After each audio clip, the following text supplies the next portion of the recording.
8 or 24? Number 8. 24 was more challenging.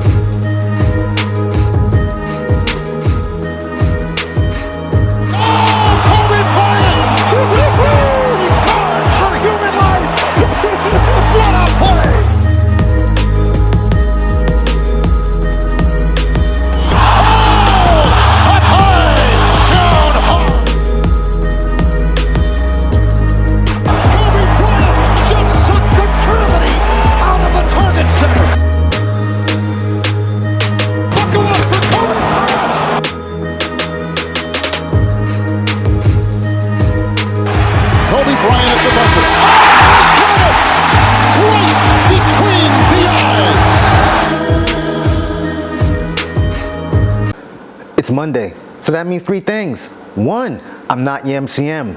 2, it's a Mamba Monday. And 3, it's time for the 824 podcast. How you guys doing? I'm your host, the product of poverty's environment, the Pope Chuck Paul. Whew, I know it's been a minute, it's been a month. I've been ripping and running, handling a lot of shit.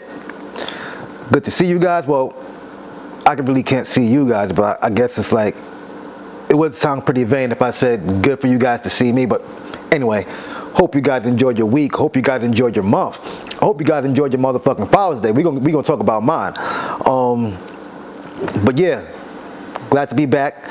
You know, it was hard for me to do episodes and joke with y'all, talk a little shit about the playoffs and current events and whatnot, with motherfuckers getting shot up at schools and grocery stores and stuff like that, you know. So yeah, it was. Yeah, I didn't feel like doing no episodes about that kind of shit. I don't even like posting about that kind of stuff. I wasn't even posting on the blog and all that. You know, I was just like, I had a little creative block behind all that. But, excuse me, I'm back. Better than ever. Trimmed the beard down a little bit, you know what I'm saying? Still luxurious. Got a couple gray hairs in there, you know what I'm saying? You know, I had a couple ideas for episodes that I passed up on because for reasons I just explained. I'm going to talk about the whole Megan Tory shit, of course. The motherfucking YSL gang, well, YSL rappers, getting swept in that arrest. The whole Monique shit, like sheesh. The 5 deadly venoms, you know, Monique, Amber Heard, Jada Pinkett, Megan, Lori Harvey. I was gonna touch on all those 5 women. Well, let me not say it like that. I don't want to get, you know, me too. I was going to touch on topics about those 5 women. And just talk about each of them in different ways about what's going on with them and whatnot. But maybe I might get to that some other time. But yeah, Father's Day was yesterday, the least most important holiday of the year. So my Father's Day experience always has been trash. I've been a father for 16 years. I've been treated once. I had gotten about 3 or 4 gifts. I've gotten a wallet, a Shrek DVD, and my mother, God rest her soul, she bought me the one of the countdown packs that had the Carmines in them. That was the greatest gift ever. Oh, and one of my sisters got me some cologne. Those 2 right there, great gifts. But I mean, 16 years, never once. So I wasn't expecting shit. You know what I'm saying? People something like, hey, why don't you do this and that? I'm thinking like, hey, then why don't you plan it? Look, people, men only have 2 days we're celebrated on. Our birthdays and Father's Day. And somehow we end up paying for that shit our damn selves too. Take us out somewhere. Treat us nice. It's only twice a year. Women, you have Mother's Day, your birthday, Valentine's Day, Christmas, anniversaries, and multiple anniversaries at that. So that's already 5 days, 5 dates out the year where you're expecting shit. You know what I'm saying? Treat fathers nice. Cook something nice, his favorite meal. Buy him tickets to a game or something. Something. Hell, rub his back. Give him a motherfucking massage. Something. Sheesh. It don't take much to please us. And y'all know this too. And coochie ain't a Father's Day gift. Now 2 coochies? Now we talking. And also, the Golden State Warriors are champs. And what better way to introduce this episode 81? We are the champions. Golden State Warriors won their 4th championship in 8 years. Yes, they're back. Clay, he struggled during the season and whatnot, but he helped them win the championship. Draymond struggled during the finals. I think in the playoffs he had more fouls than points or something like that. Yeah, it was ugly. But they got past the Boston Celtics. Everybody trying to throw blame on Jason Tatum. But let's understand, man, like, they're still a young team. Hopefully they bounce back. You know, you had Klay Thompson calling Jarrett Jackson Jr. a bum because during the regular season, the Grizzlies beat the Warriors without their big three, without their core three of Stephen, Draymond, and Klay. And he took offense to that because, you know, that was always the Warriors' motto, their slogan, you know what I'm saying? He went out and called him a bum. Ja Morant, Draymond going back and forth. Ja Morant talking about book us for Christmas Day. Talking spicy, but hey, young fella, y'all ain't do shit yet. They were impressive this season, but I've seen this a lot where a team is great one year, and the next year they just fucking fizzle, wet the bed. So we got to see. You know, we got to see. Ooh.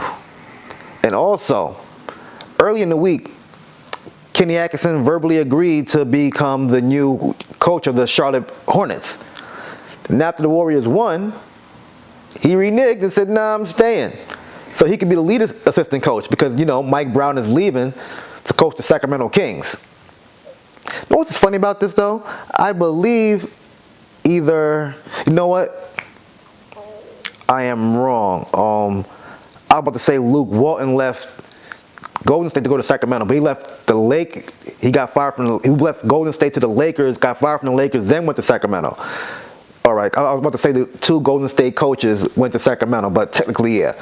But yeah, so he reneged, you know. Very unprofessional, but he didn't sign no paperwork. Maybe it's because Montrezl Harrell is getting arrested for, like, driving with 3 pounds of weed. Or Miles Bridges is fucking taking pictures and shit with a styrofoam cup of codeine lean in a pre-roll, calling it pink lemonade. Maybe that's why. He don't want to coach the 2020 version of the motherfucking Jailblazers, you know? But hey, man, more power to him, you know? But who's up next year? The crazy thing about this, guys, first of all, I had a pre-recorded version of this episode, but I deleted the second half by accident, which was a gift in a way because I got to tell you guys about my Trash Father's Day in a way. And also, this morning, it was announced that the Brooklyn Nets are going to let Kyrie test test free agency. And I was getting ready to talk about who's up next year, and since the Warriors is champs and whatnot, they'll definitely be back, and they'll have Wiseman. Now, let me jump in the East Coast real quick. What if Kyrie leaves the Nets? Now, remember a few episodes ago, I said, how about we do some reunions? Swap Russell Westbrook for Kyrie Irving. Now we might get that because the rumors are the suitors are the Lakers, the Knicks, and the Clippers. Could you imagine Bron and Kyrie again with AD? And you got Westbrook,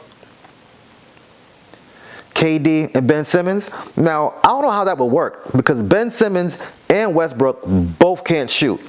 Hell, their game is pretty much the same. Just Ben Simmons is taller.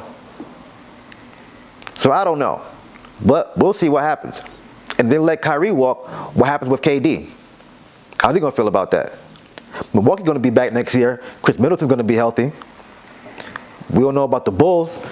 You know, they had a strong run last year. Fizzled out in the playoffs. Who else? Atlanta. But I forgot their power forward's name. He might be leaving. Who else in the East? There's Philadelphia still. We'll see which Harden we get back. Yeah, so we have the Sixers, the Nets, the Bucks, the Bulls, of course the Celtics. That's 6 teams right there. Am I forgetting anyone? Yeah, I think that's about it for like the East. In the West, of course, there's Golden State. There's Dallas that just got Christian Wood. The Pelicans, they should have Zion back. So you have Zion, CJ, and Brandon Ingram. That's a nice big three right there. Blazers, forget about them. I'm sorry. The Clippers, because you'll have Kawhi back healthy and you have Paul George. And also, what if they get Kyrie? You have, of course, the Memphis Grizzlies, the Denver Nuggets. Ooh, it might be interesting next season. So, man, look, NBA's over. I don't know what I'm going to do. I'm sorry to sound sexist, but I doubt I'll be watching the WNBA. I watch during the playoffs, to be honest with you. It's like college ball for me. I watch during tourney time, so we'll see. We'll see what's up with this Kyrie situation. Like I said, man, it's a problem for Westbrook. Also this week, Verzuz, Omarion and Mario, Night of R&B. I think that'll be pretty good. You know what I'm saying? I fuck with Omarion. I fuck with Mario. I think they got about 20 hits. If it's not 20 hits, the thing is, when Verzuz first started, it was about hits.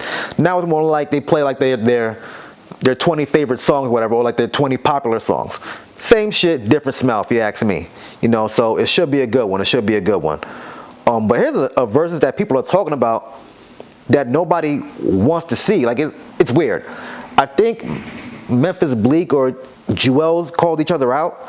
Then then Jim Jones got into it. But first of all, I don't know anyone who could name 20 Bleak songs off the top of their head. And I'm a Memphis Bleak fan, to be honest. I met him when I was in high school. You know what I'm saying?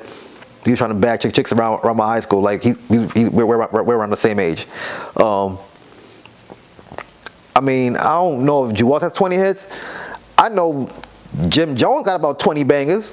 Like, and the thing that's crazy about all this Dipset slander is that a lot of you niggas was dressing like them. A lot of you niggas was wearing pink shirts like Cameron, big earrings. You know what I'm saying? Y'all was dressing like Jim Jones with the big skull belts and the bedazzled belts and shit like that. Y'all was dressing like Jewels, the big bandana on top of your hats.